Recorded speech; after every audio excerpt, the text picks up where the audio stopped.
4월의 첫날이자 목요일입니다. 그리고 사전투표 전날입니다. 촌철살인의 명쾌한 한마디부터 속 터지는 막말까지 한 주간의 말말말로 정치권 이슈를 정리하는 각설하고 시작하겠습니다. 더불어민주당 최민희 전 의원 나오셨습니다. 안녕하십니까? 안녕하세요. 불굴의 희망 최민희입니다. 네.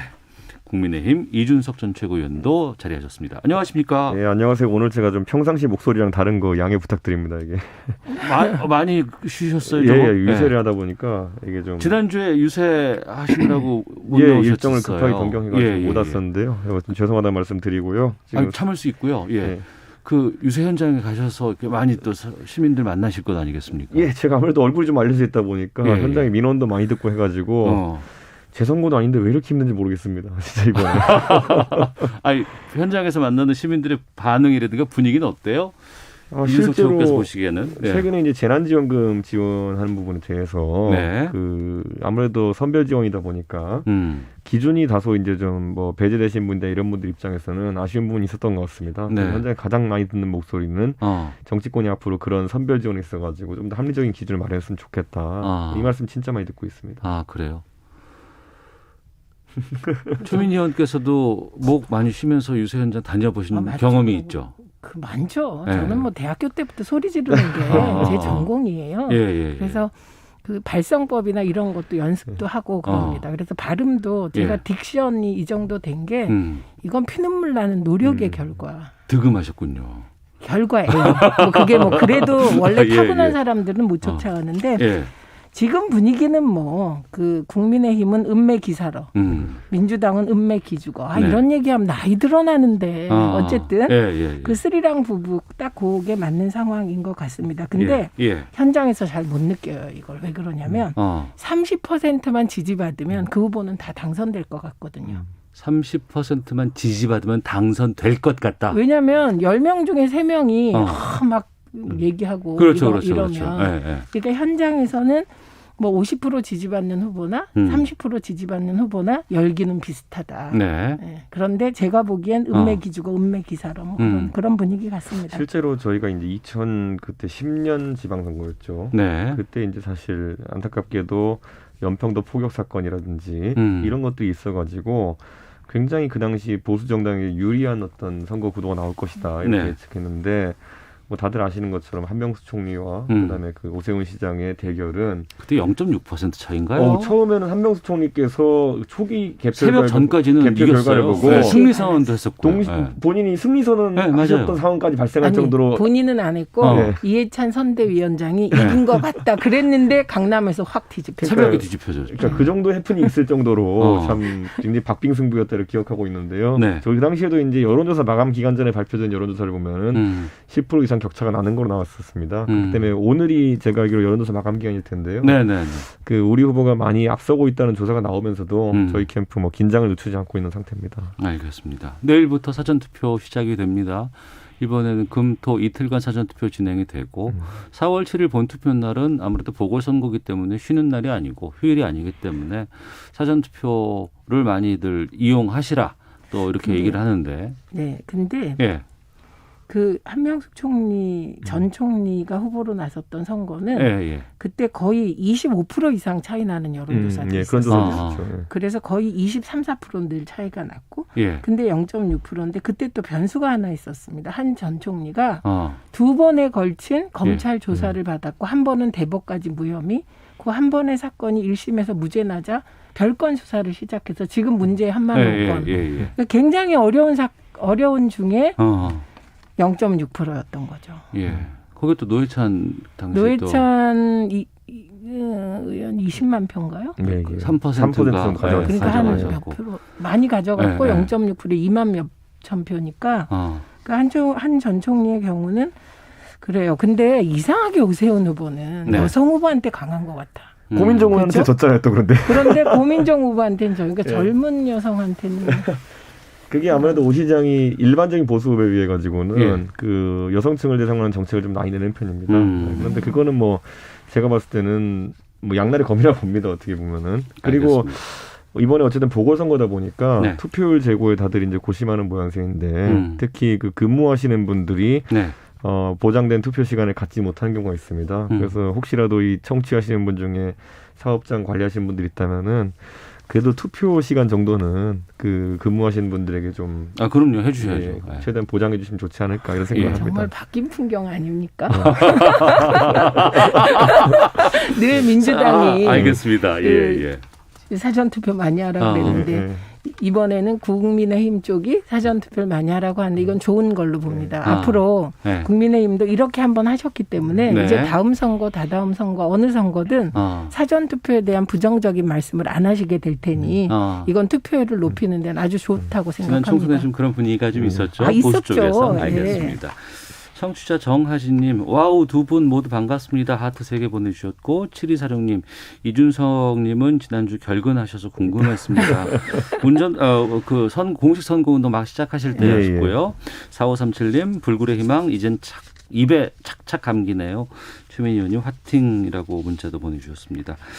자, 선거 날짜 다가오면서 여야의 걸음도 더욱 바빠지고 있는데요. 관련된 인서트 듣고 두 분과 본격적으로 말씀 나누겠습니다. 주거의 현실을 제대로 보지 못했고 정책을 세밀히 만들지 못했습니다. 사죄드립니다. 집단 면역을 할 수 있는 비결이 뭐냐라고 질문했더니 이스라엘 총리가 한국에서 배웠다. 이렇게 답변했습니다. 여당의 후보가 이런 명백한 허위 사실을 유포한 것에 대해 우리 당은 모든 법적 조치를 검토할 예정입니다. 존재조차 몰랐다라는 표현이 빌미가 된 것 같습니다. 정확한 표현은 제 의식 속에 없었다. 이렇게 표현했으면 참 좋았을 뻔했다는 생각이 지금 듭니다. 자고 일어나면 거짓말이 하나씩 밝혀집니다. 거짓말 시비에 걸려서 시장이 돼서는 절대로 안 된다.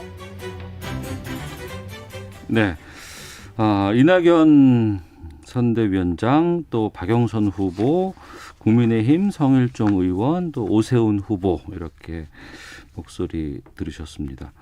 어제 이낙연 상임선대위원장이 기자회견 열어서 국민 여러분께 사죄드린다는 이 회견을 열었고 고개를 숙였습니다.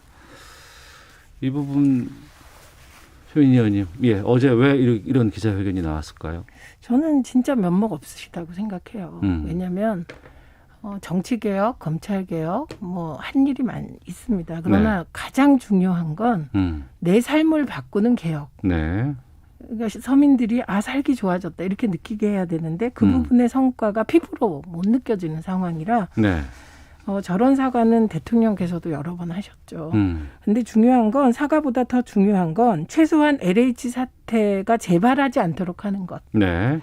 적어도 3월 국회에서 공직자가 자기 공적 정보로 불법 투기를 한 부분에 대한 이익을 소급 환수할 수 있게 하는 것. 네. 이해충돌 방지법을 신속 처리하는 것. 이게 같이 가지 않으면 사과는 그냥 사과로 끝날 것 같습니다. 네. 그래서 이해충돌 방지법은 제가 취재해 보니까 국회의원에 대한 그 범위는 정해졌다고 하더라고요. 국회의원 친인척 범위.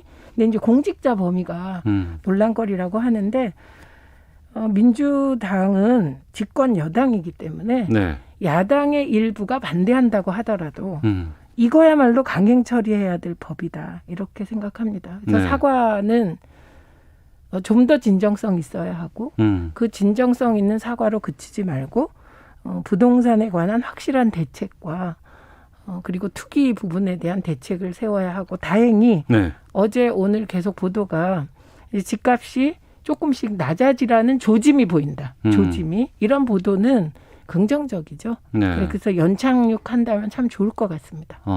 국민의힘은 2016년 선거 이후로 내리 4연패 이런 상황에서 이 LH 촉발로 인한 이 여러 가지 민심의 변화들 상당히 오랜만에 느껴보는 기분일 것 같기도 해요. 아무래도 문재인 정권의 4년 동안 누적된 어떤 불만들이 이번 선거에 좀 터져나오는 것이 아닌가 이런 생각을 하고 저는 민주당이 사실 이번 선거 내내 네거티브 전략을 많이 사용하고 있습니다.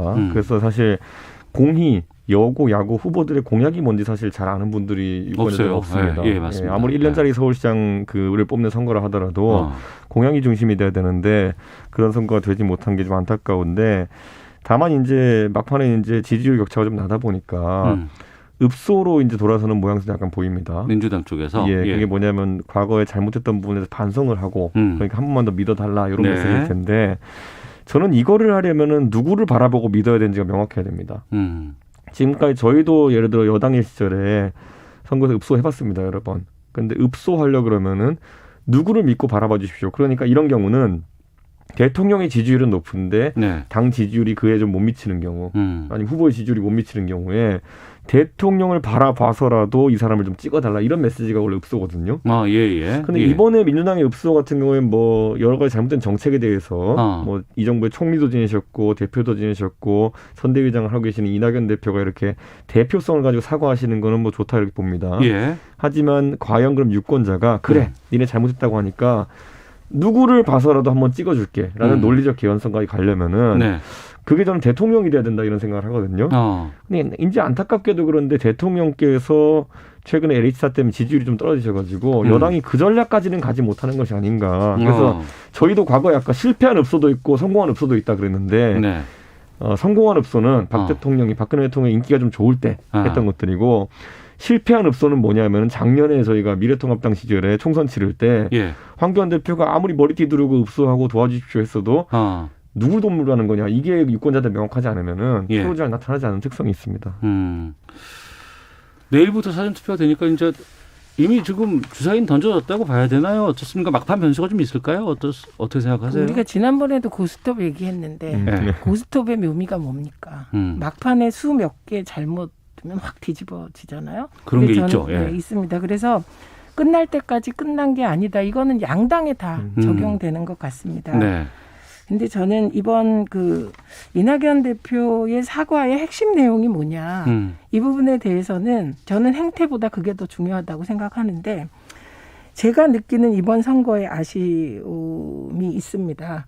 그건 왜 국민의힘은 이렇게 좋은 판에서 이렇게 옛날 사람들 흠결이 있는 후보들을 내세웠을까. 이게 가장 아쉬워요. 그래서 유권자에게 죄송한 건 민주당이 내리 이겼고 국민들이 내 삶을 바꿔주지 못했다. 이 정부가 이렇게 생각하면 심판하는 게 맞잖아요. 심판해야 되는데. 그런데 선뜻 마음은 안 간다. 이게 중론이에요. 이거는 FTI 해보면 다 나오는 얘기거든요. 왜 그러냐 그러면 그 오 후보 같은 경우는 2번이나 서울시장을 한 분이에요. 그리고 뭔가 석연치 않다 이 과정이. 이런 생각을 하고 계신 것 같고 그리고 뭐 부산의 경우는 뭐 거기 너무 땅이 계속 나오는데 미등록 땅을 또 인정도 하고 막 이러니까 그리고 LCD 같은 경우는 어떻게 이렇게 젊은 아들이 막 그 비싼 걸 사지 뭐 막 이렇게 돈 번다 이러니까 거기도 마음이 좀 안 가서 그쪽은 이제 30대의 변화가 나타났다는 보도가 오늘 나왔더군요. 그래서 저는 그 이번 재보궐선거는 민주당이 어렵겠지만 이건 막판까지 가봐야 하지만 이후에 저는 젊은 정치인들의 정말 유쾌하고 정직한 반란을 기대합니다. 이제 이게 옛날 사람들 불러다가 선거하고 이거 안 했으면 좋겠다 이런 생각이고 특히 제가 가장 문제의식을 느낀 오세훈 후보에 전하실 수 있으면 좀 전해줬으면 좋겠는데 용산 참사에 대해서 세입자 탓한 거예요. 그 사건은 정확히 얘기하면 큰 돈 벌려는 자본과 작은 내 돈 지키려는 세입자 간에 갈등이 벌어졌을 때 국가 권력이 큰 돈 벌려는 사람 편을 들어서 국가 권력을 남용해서 생긴 그 피해자들이거든요. 세입자들이. 그런데 큰 돈 벌려는 사람들 편에 계속 있구나. 이런 느낌이 들어서 이 부분은 제가 오세훈 후보께 꼭 말씀드리고 싶습니다. 그건 절대 아니다. 그래서 민주노총이 오늘 논평을 냈는데 욕도 아깝다. 이거거든요. 그래서 이런 정치 지형이라면 계속해서 적어도 그 유승민 전 대표가 얘기했던 따뜻한 보수, 정의로운 보수의 기치 정도로 국민의힘이 가줘야 유권자들이 선뜻 마음을 주지 않겠습니까? 그래서 저는 이 부분이 정치권이 참 유권자들께 이거야말로 둘 다 몹쓸 짓을 하고 있다. 이런 느낌을 가지고 있습니다. 9797번 쓰시는 분께서 선거가 코앞인데 고민입니다. 민주당 잘못으로 집값이 너무 크게 올라 벼락거지가 된 것 화납니다. 그렇지만 오세훈 후보 내곡동 의혹에 대한 대응도 적절해 보이질 않습니다. 어떻게 할까요? 이 부분인 것 같거든요. 이준석 아무래도 뭐 거대 여당이 계속 이제 스피커가 크니까 계속 내곡동 그러니까 이 내곡동의 단어가 반복될수록 뭔가 굉장히 큰 사건이다. 각인이 될 수 있는 효과는 있습니다. 유권자에게.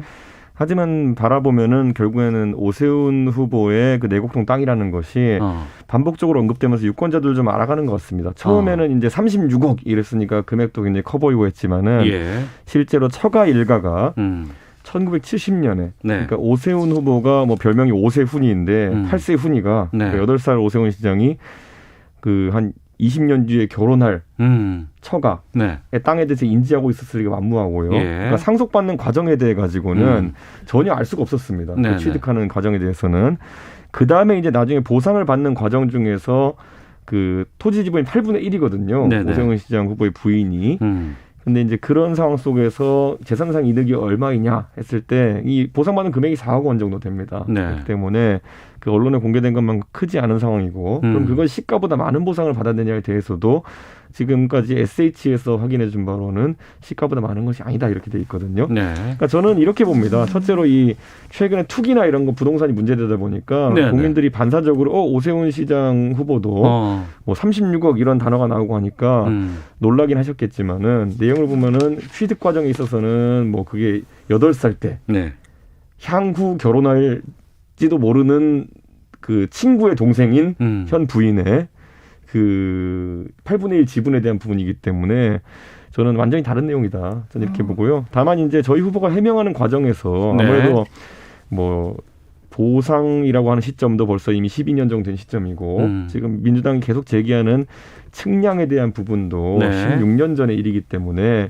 다소간의 기억이 부족한 중확한 부분이 있다 그러면은 우리 후보가 사과했고 이미 그 부분은 아마 좀 앞으로 뭐 논란이 될 수는 있겠습니다만은 아까 말했던 것처럼 이게 뭐 부동산 투기에 해당한 것도 아니고 하기 때문에 그건 문제 없을 거라고 봅니다. 저는 사태의 본질 보는 시각이 조금 다르신 것 같아요. 이건 참고하시라고 말씀드리는데 LH의 분노의 핵심 그리고 오세훈 후보 처가의 측량 그 두 개 공통 단어가 있어요. 뭐죠? 그게 정보입니다. 정보. 그러니까 LH가 자기 공직을 하면서 취득한 정보로 사익 추구해서 지금 분노가 폭발한 건데 저는 이 사안에서 가장 이상한 게 어떻게 2005년 6월 13일에 측량을 하러 가냐. 9일 후에 SH가 용역 발주를 주는데 이분들은 그 이후에 점유 경작자와 임대차 계약을 또 맺어요. 이런 행태는 그 지역에 개발 호재가 있다는 걸 인지했을 때 하는 거거든요. 법적으로 짜. 그러면 오세훈 후보는 모르겠고 오세훈 후보 처가는 정보가 있었나? 이런 의심을 갖는 건 너무 당연한 거다. 이렇게 첫 번째 보고요. 그다음에 오세훈 후보가 반복적으로 애매한 말을 하잖아요. 내 마음속에 뭐 그 땅이 없었다. 그리고 또 말을 바꿨어요. 내 의식 속에 없었다. 마음과 의식은 무슨 차이인지 잘 모르겠지만 왜 그럴까? 저는 오세훈 후보가 한 가지 실수를 스스로 찾았지 않나 추측합니다. 뭐냐면 오세훈 후보는 2번 시장을 하셨어요. 행정 처리 잘 하시겠죠, 절차를. 그런데 보금자리 특별법에 보면 8조에 이런 조항이 있습니다. 보금자리 특별법 지구지정이나 이런 사항에 대하여는 관할 광역자치단체장과 협의한다. 이게 법에 들어있어요. 그러니까 지금 보고 안 받았다고 계속 얘기하는 건 나는 보금자리 특별법 제8조를 위반했다. 이 말씀을 하는 것이거든요. 그래서 저는 이런 그 자료들을 좀 보시고 그러니까 뭐 예를 들면 공직자 재산 신고할 때는 써서 넣어도 정말 의식이 없을 수 있다고 생각해요. 근데 이게 사업으로 진행될 때 몰랐다는 저는 말이 안 된다. 그래서 이 부분에 대해서는 조금 더 자료를 보시고 마무리를 좀 해주시면 어떨까 싶습니다. 계속해서 이 관련해서 이제 얘기가 붙으면 시간이 한참 또 필요한 부분이 있고 또 제가 또 서울 하다 보면 또 부산이 아쉽고 또 뭐 여러 가지 있습니다. 우선 그래도 오늘 이 투표 관련해서는 좀 이 자리에서 마무리를 짓고 넘어가야 될 것 같은데 내일부터 사전투표 시작됩니다. 4월 7일 수요일 선거 당일 시간 내기 어렵다면 내일하고 모레 이틀 동안 사전투표할 수 있고 이게 꼭 자기 거주지로 가야 되는 건 아니죠? 그 현재 보궐선거가 치러지는 서울과 부산 그리고 지금 경기도 구리 같은 경우도 보궐선거가 있고요. 도의원. 그렇죠. 도의원이나 군수도 있고. 선거가 치러지는 곳이라면은 그 다른 지역에 있는 그 사전투표를 할 수가 있습니다.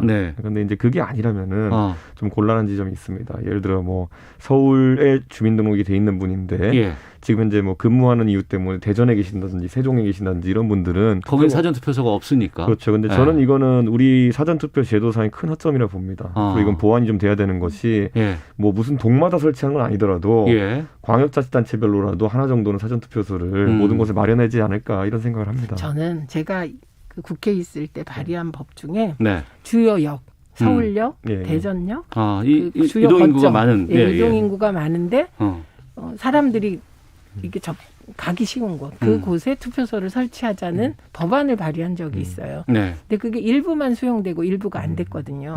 차제에 됐으면 좋겠고, 그리고 사전 투표율에 대해서는 여야 유불리와 상관없이 무조건 높아야 됩니다. 투표율은. 3803님, 저 고민입니다. 이번 선거 새로운 사람을 후보로 내지 못한 정치권에 정말 실망입니다라는 의견 주셨는데요. 실망이 크시더라도 정치 무관심보다는 투표를 하시는 게 훨씬 더 바람직하고 좋은 투표 유권자의 자세가 아닌가 싶습니다. 꼭 투표해 주시길 부탁드리겠습니다. 헤드라인 뉴스 듣고 기상청 교통정보 확인한 이후에 다시 돌아와서 두 분과 말씀 나누도록 하겠습니다. 네, 최민희, 이준석 두 분과 함께 학설하고 말씀 나누고 있는데요. 더불어민주당이 의원들과 가족 모두의 부동산 투기 여부 등을 조사해달라고 국민권익위원회에 의뢰를 요청을 했습니다. 관련된 인서트 듣겠습니다. 권익위원회를 찾아간 민주당 지도부. 소속 의원 174명 전원의 부동산 전수조사를 요청했습니다. 권익위 전현희 위원장은 이 조사와 관련해서 개입도 하지 말고 보고도 받지 말아줄 것을 요청드립니다. 철저히 좀 검증해봤으면 좋겠어요. 그래서 권익위에서 민주당 의원들 조사로 뭐를 많이 찾아내면 우리도 기꺼이 거기 조사받을게요. 지금 정부가 하는 합동 수사 대상에 그런 토지거래 내역을 다 조사를 해야 되고 그 연관성이 국회의원까지 오도록 그걸 열어주는 게 훨씬 더 맞죠. 네, 민주당의 174명 소속 의원 모두의 부동산 전수조사 관련해서 김태년 원내대표 또 국민의힘 주호영 원내대표 방금 들으신 목소리는 경실련의 김성달 국장이었습니다. 이 전수조사는 어떻게 이루어진 겁니까?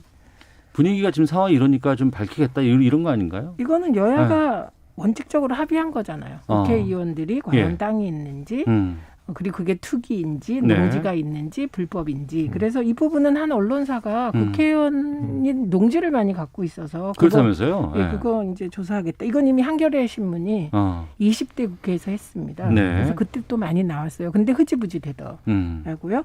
그런데 저는 좀 아까 정말 그 이기고 계신데 대단히 죄송한데 주호영 대표 저건 아닌 것 같습니다.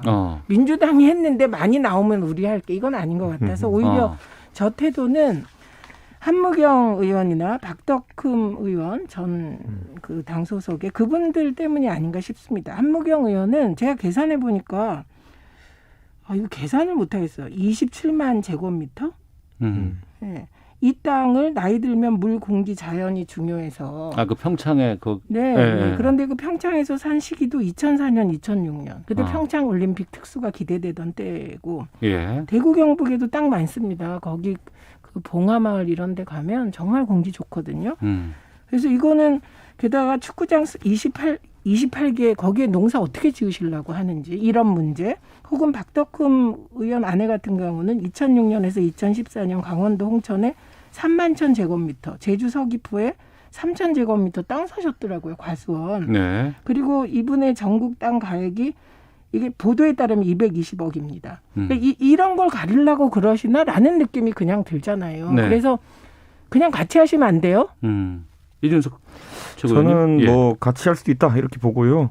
저는 뭐 이번에 사실 부동산에 대한 국민의 분노가 크기 때문에 전수조사라는 방식이 사실 용어가 굉장히 강하긴 합니다. 그런데 지금 여기서 약간 방법적인 제한이 있는 게 뭐냐면요. 이미 국회의원들은 재산을 등록하게 되어 있습니다. 신고하게 되어 있죠. 신고하게 되어 있기 때문에 이미 언론이 한번 검증하고 지나간 밭입니다. 여기는. 그래서 사실 그 위치나 이런 게 다 공개되어 있기 때문에 뭐 이미 잘 아시다시피 민주당에서 한 7명 정도 문제되신 분들이 있고 저희 당에도 한 3-4분 문제되는 분이 있거든요. 네. 근데 그걸 검증하고 한 뒤라 가지고 그럼 여기서 이제 전수조사나 아니면 수사를 통해서 더 밝힐 수 있는 부분은 소위 말하는 돈 되는 땅에 대해 가지고 예.